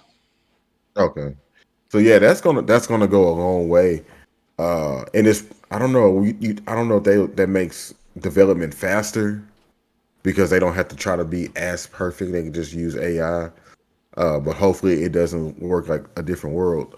But Now you but got me yeah, interested. I want to go up there and see. I'm gonna have to go watch it to see if I can see hey, where that's AI is improving things. That's interesting.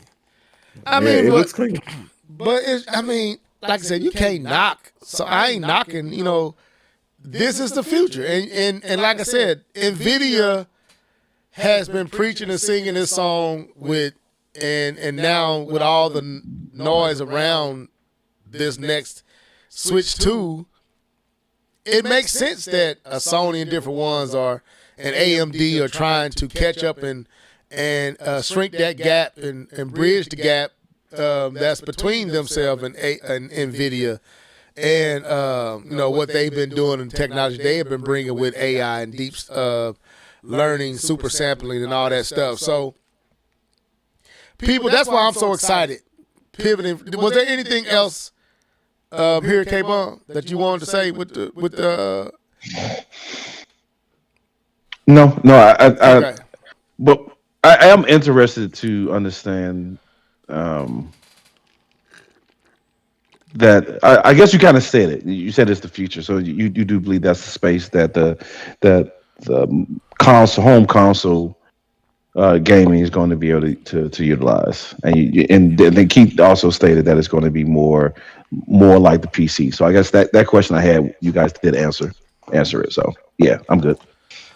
So and that brings me to our final subject is, of course, 2 weeks we're going to get Nvidia's collaborated device with Nintendo that's going to be using this same level of technology, and If not more.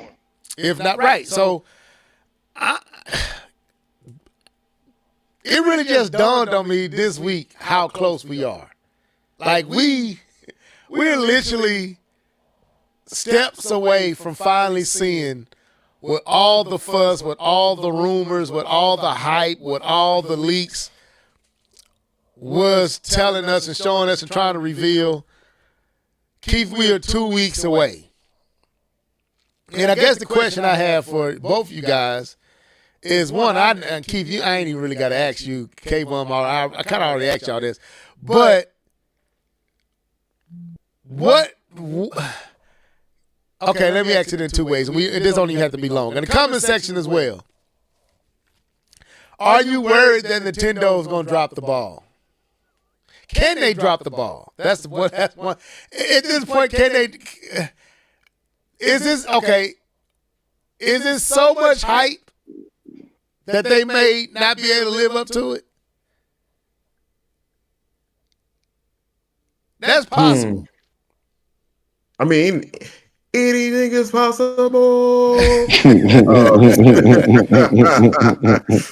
Anything is possible. But I do have pretty big high expectations. Right. Yeah. And what I mean by high expectations, I'm not even necessarily saying exactly what they're going to show, but how much time has passed. The rumors have went crazy last year toward the end of the year. And they know, and how Nintendo was trolling, like obviously trolling the fan base, but in a fun, good way. So it is very possible that they could still let us down and it could fail. But I just want them to come out and be at peak Nintendo, meaning the presentation is on point, meaning that the speed of which they reveal the information, how much information, I just feel like everything has to be on point. If anything is lacking, like, oh, we didn't get around to telling you this, or oh, we didn't put our best foot forward, there's no way possible that you cannot put your best foot forward. You don't have to like any of the games, or you don't have to like most of the games, or some of the games that Nintendo shows. You don't have to do that. I don't care if people go away from like, oh, I didn't like these games. That's fine. But Nintendo has to show out, and they have to put on a great presentation at this point. You have to. If you understand what I'm saying, like it Yeah. has to be almost a perfect presentation, and that's the expectation I'm having for them. I'm done. Okay, K Bum, and I'll get my thoughts after you, but I'll give my thoughts because I could have swore I heard 30 minutes ago that it don't matter what they do. no. Well, look. Well, let in context. You're right. It don't matter. It don't matter in the sense of at this point. I think I can speak for me and Keith, and probably many other people listening. We already getting the Switch too. It's already sold. It's already sold.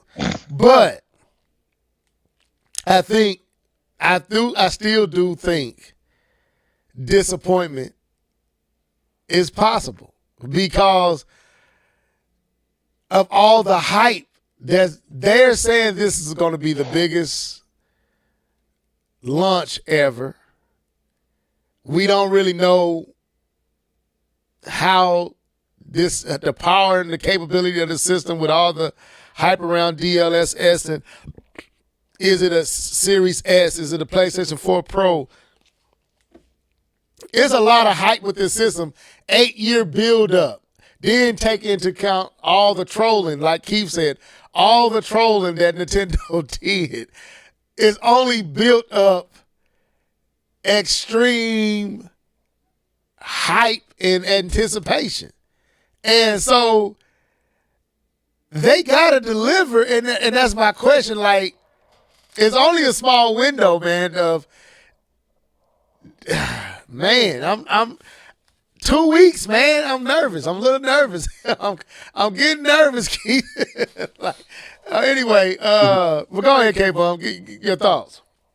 Yeah, so I do think there's disappointment that can be had, but I think um, I don't want to sound disingenuous when I say this.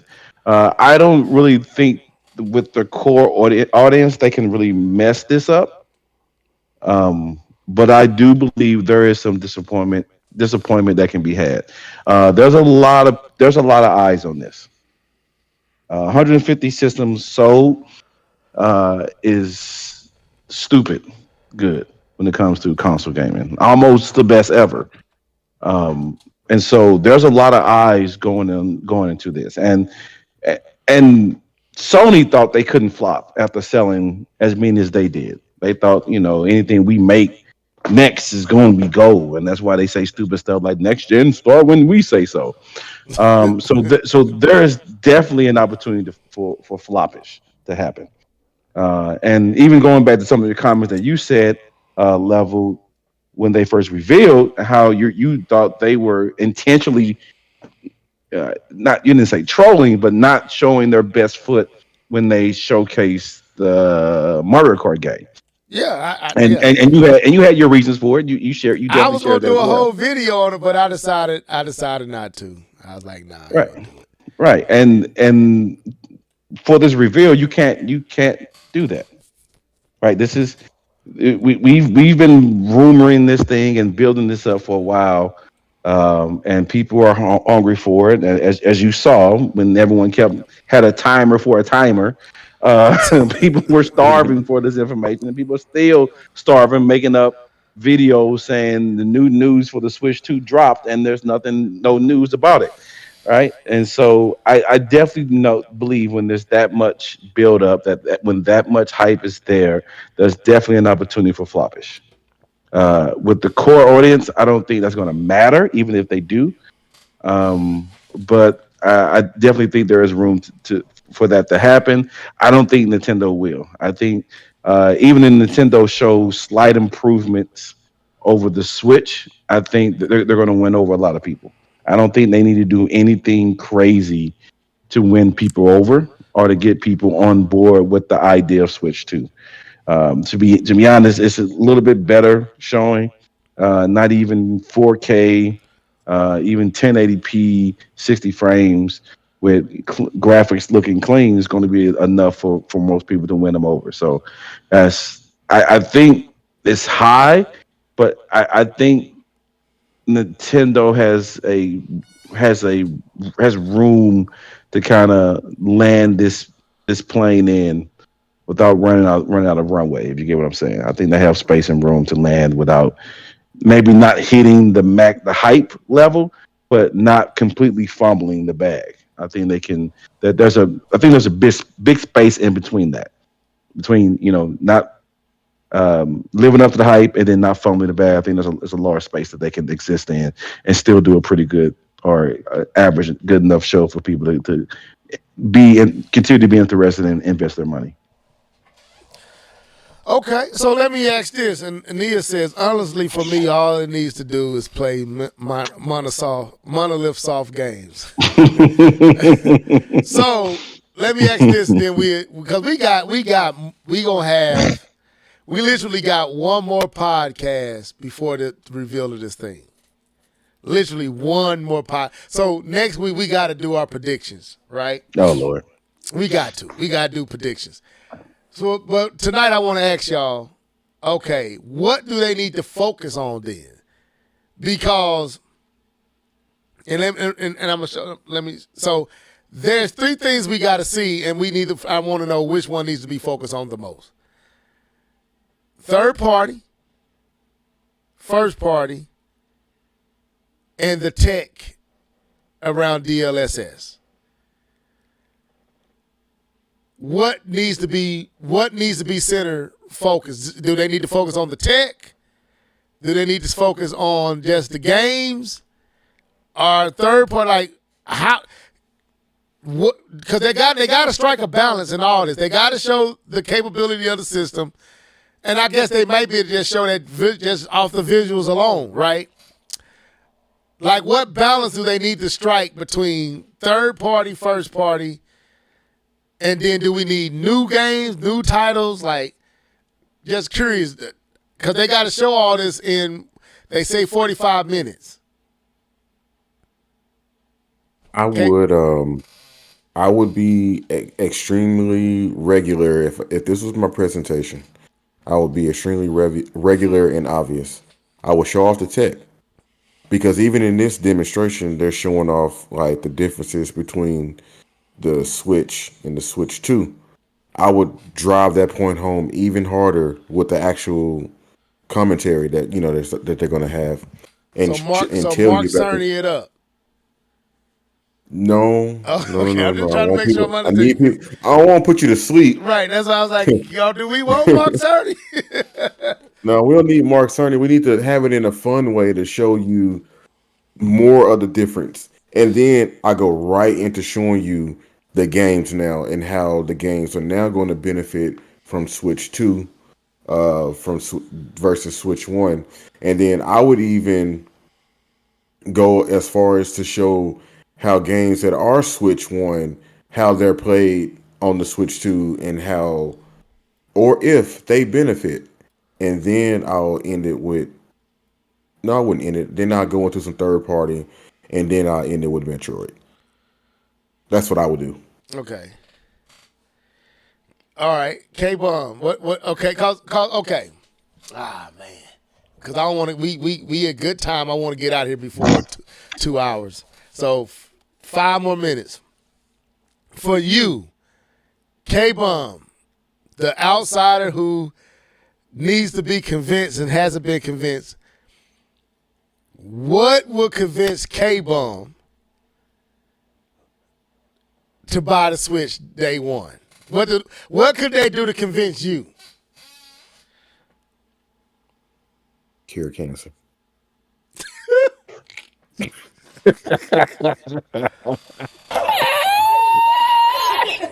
What do they have to do to convince me? This is It's probably an easy answer. Maybe it's two answers to this. One,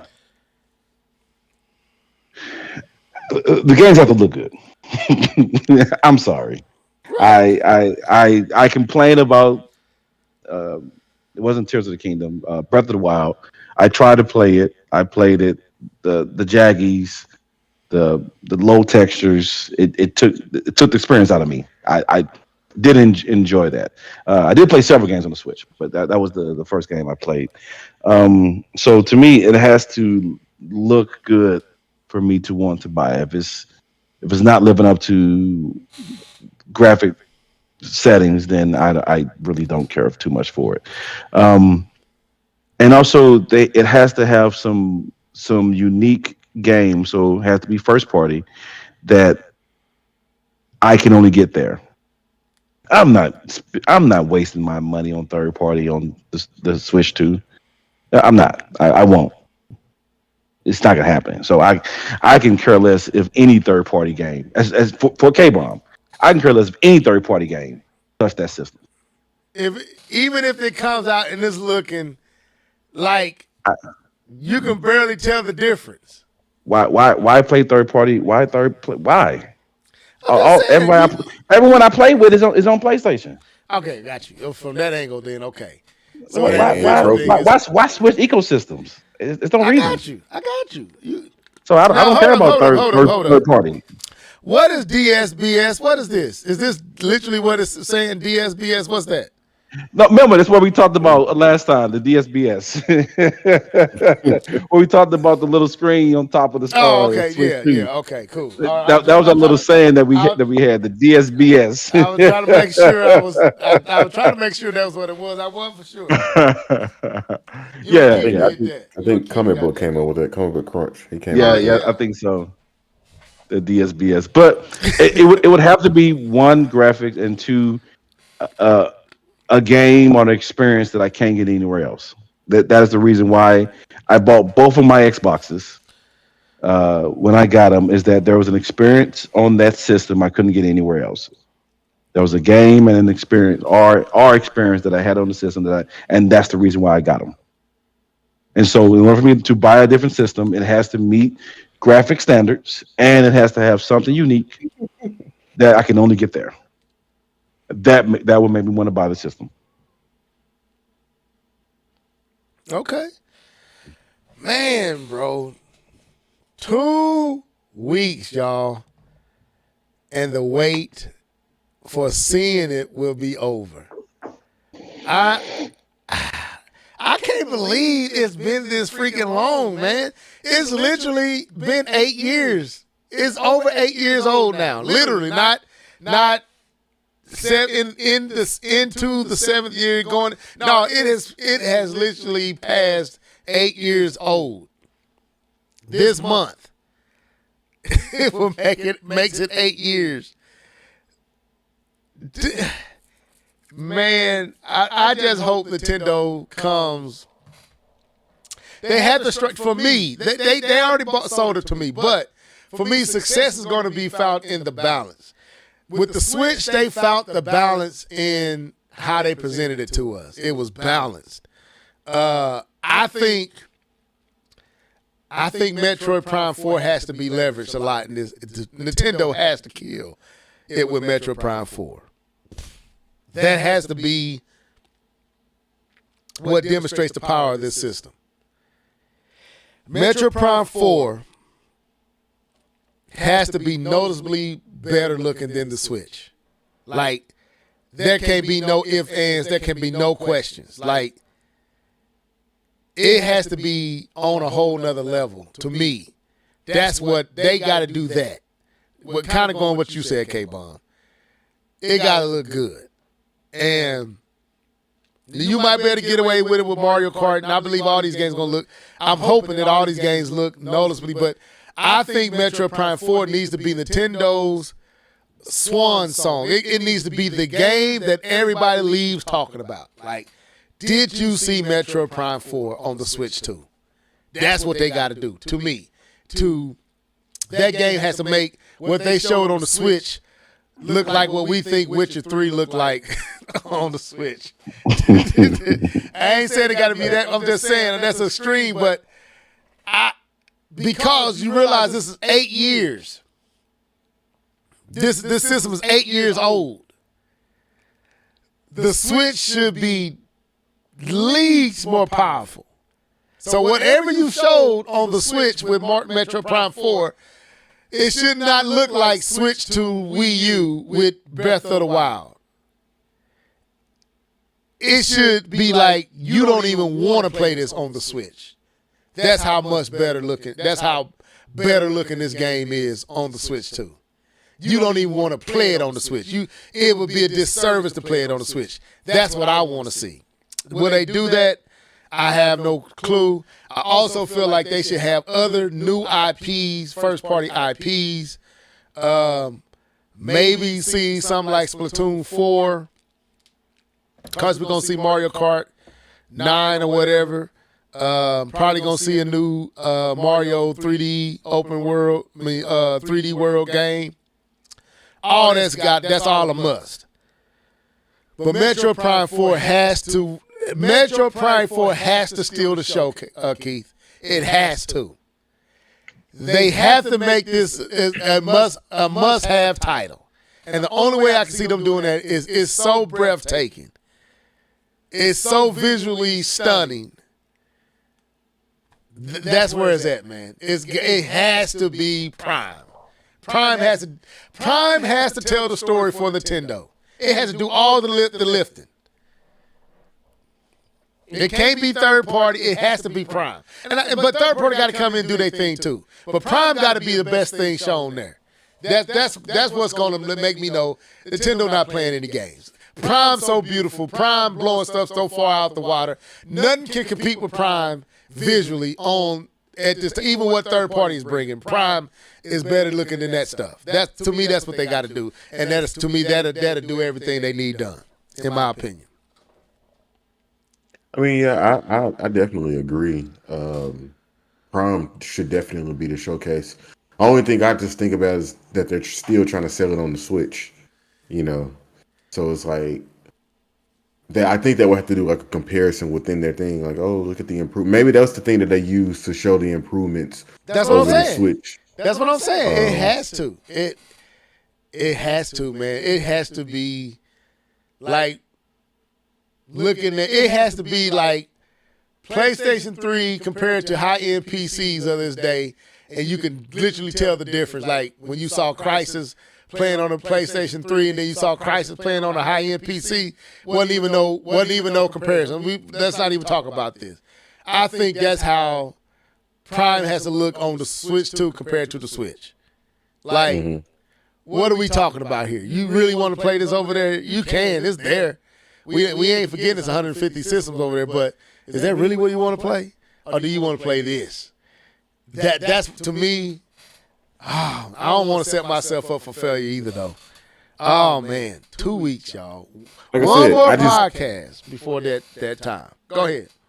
I just feel like it just needs to be a complete, I was going to say performance, but a complete showcase. Front to end. Like, from front to end, a complete showcase.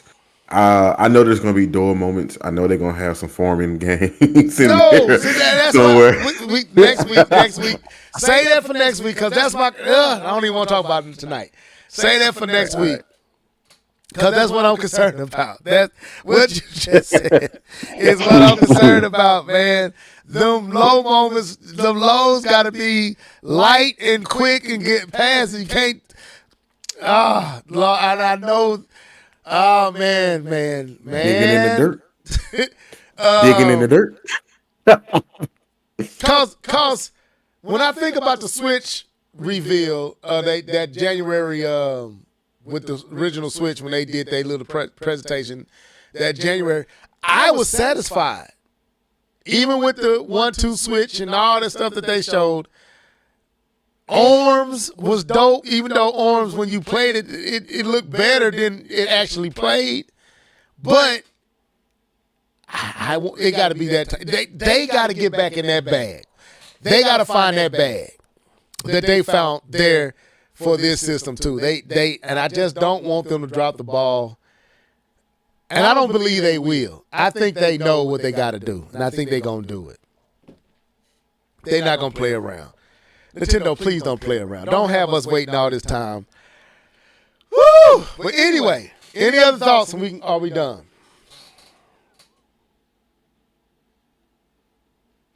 That's it for me. No, I don't have anything else. I'm good. It's going to be cross-gen. I know that, Nia, but I want it to be so noticeably different on the Switch 2 that you don't want to play it on the Switch. They should make you be like, I don't want to play this on the Switch.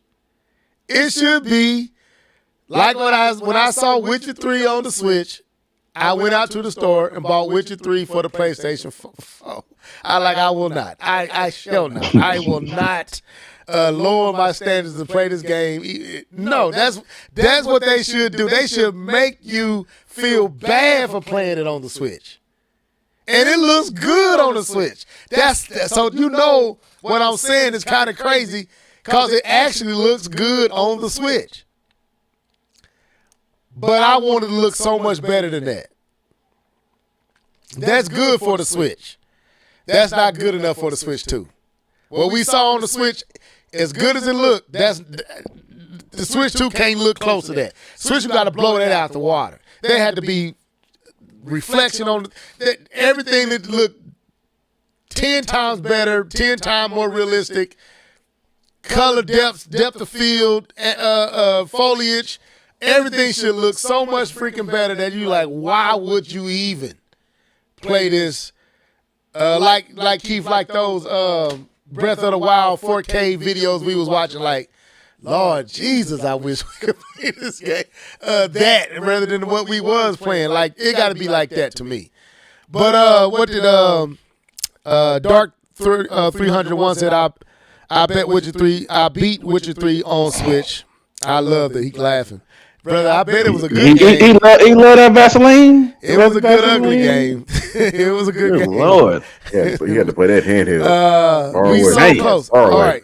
So anyway, with that being said, no, we don't want Smash. I don't want to see nothing Smash. Well, that would be dope.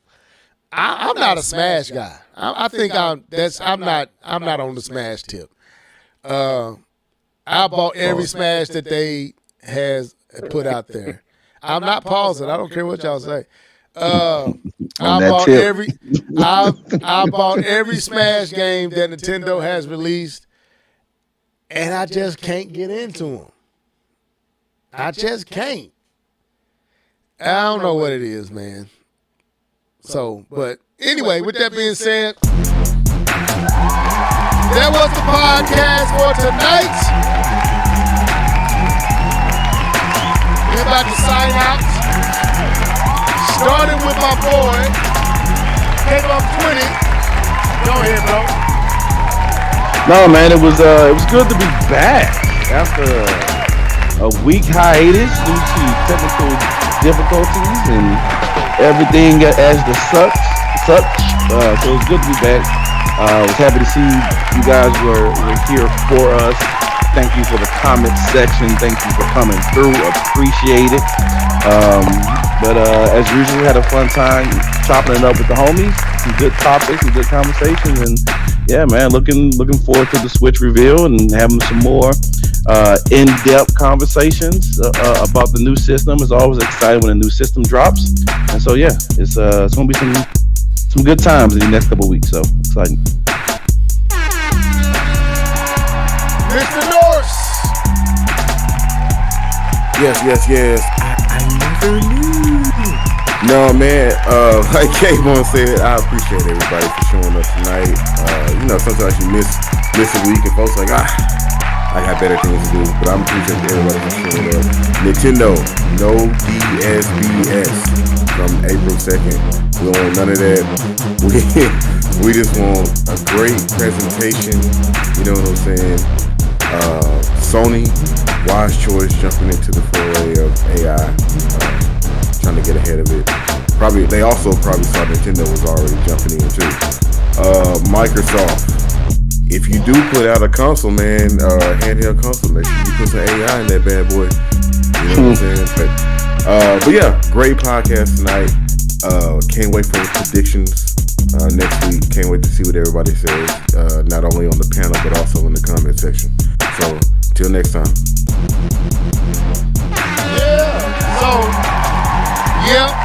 Yeah. Next week is going to be the weakest. K-Pop just letting you know. Next week is all about Nintendo, man. Just get ready.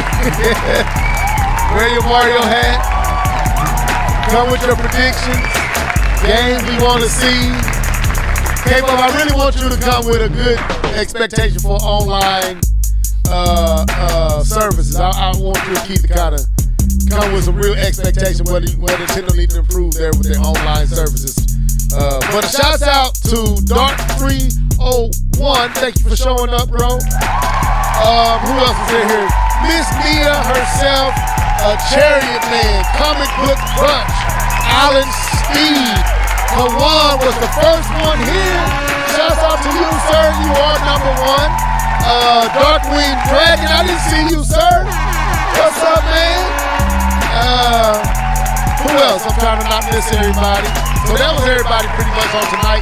And a few that was good. We got up to about 12, 13 viewers.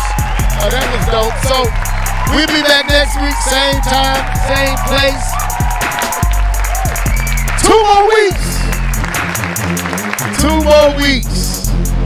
And we will be pre-ordering Switch 2s. I can't believe I'm even saying this. I am so excited. Next week is going to be a hype show for Level. I'm going to be so hyped. It's just going to be talking about the Nintendo Switch 2 and what we think. There's some bigger news coming, which I don't think it will be. Stay away from spoilers. We don't want you ruined. Keep it, letting us know. Stay away. Stay on alert. I don't care if they spoil some games, as long as they third-party games. I don't really care. But I don't want to be spoiled on first party. I want to see it for the first time at the presentation, because that's what's going to play into the excitement. So stay away from spoilers. MEO2. Yeah, get out of here, MEO2. But anyway, that was the podcast for tonight. We out.